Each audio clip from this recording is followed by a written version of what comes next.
விருச்சிகம் ராசி ஆழமான சிந்தனை, உறுதியான முடிவு, வலியை வெளிக்காட்டாமல் தாங்குற மனசு, இதெல்லாமே விருச்சிக ராசிக்காரங்களோட அடையாளமாக இருக்குது. இந்த பிப்ரவரி மாதம் நீங்கள் அமைதியாக சேமித்து வச்ச சக்தி ஒவ்வொன்றா வெளிப்பட ஆரம்பிக்க போகுதுன்னு கூட சொல்லாங்க. எப்பயுமே மற்றவங்களுக்காக போராடுற நீங்கள் இந்த மாதம் உங்களோட வாழ்க்கையில் மிகவும் ஒரு முக்கியமான முடிவு எடுக்கக்கூடிய காலகட்டமாக அமைஞ்சிருக்கு. அது என்ன மாதிரியான வாய்ப்பை ஏற்படுத்தும்? இந்த மாதம் விருச்சிக ராசி அன்பர்கள் உங்களுக்கு எப்படிப்பட்ட மாதமாக அமைய போகுது?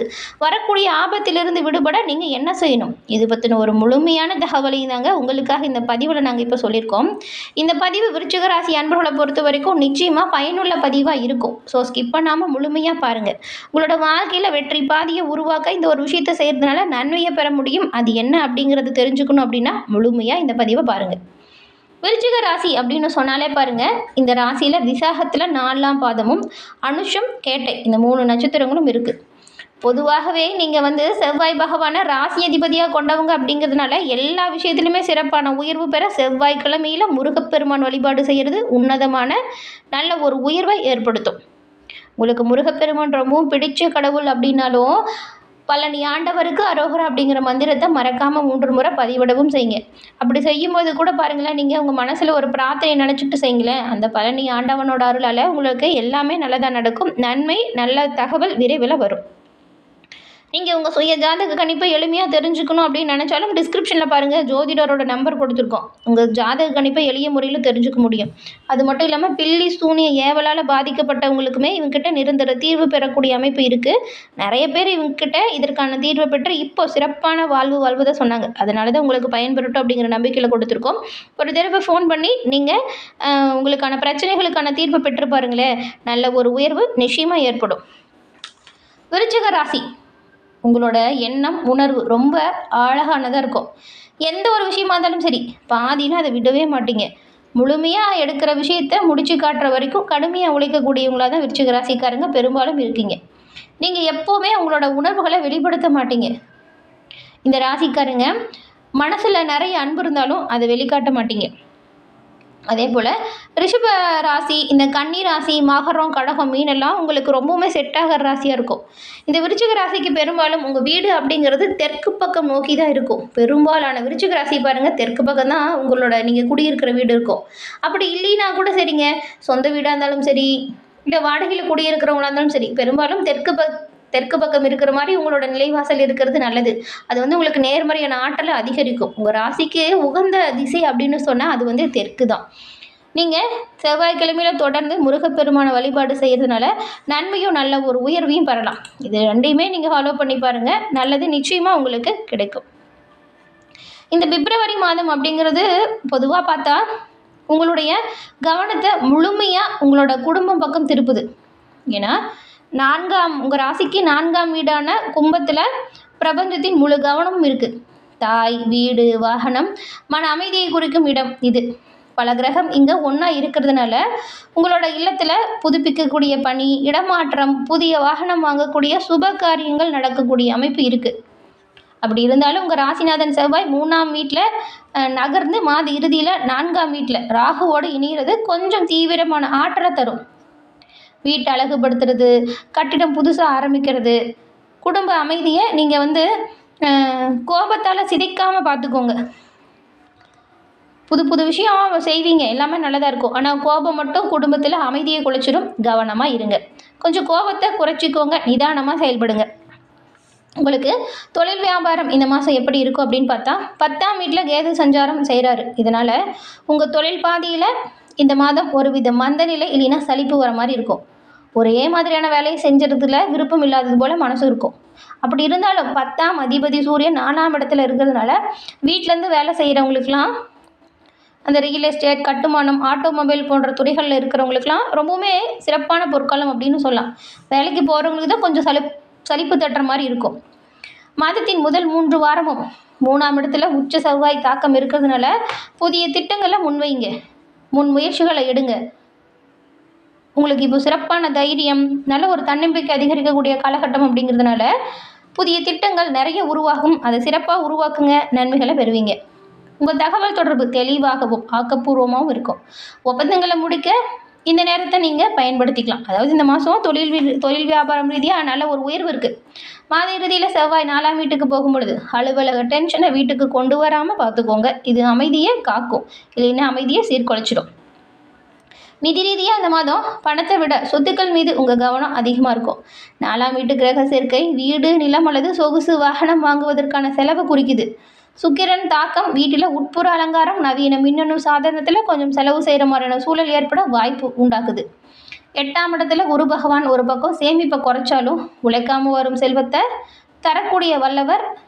பரம்பரை சொத்து, முதிர்வடைந்த காப்பீட்டு தொகை போன்ற நல்ல விஷயம் இப்போ கிடைக்கும். வாழ்க்கை துணையின் குடும்ப வழியிலிருந்து கூட நிதி உதவி ஒரு சிலருக்கு வரும் பாருங்கள்.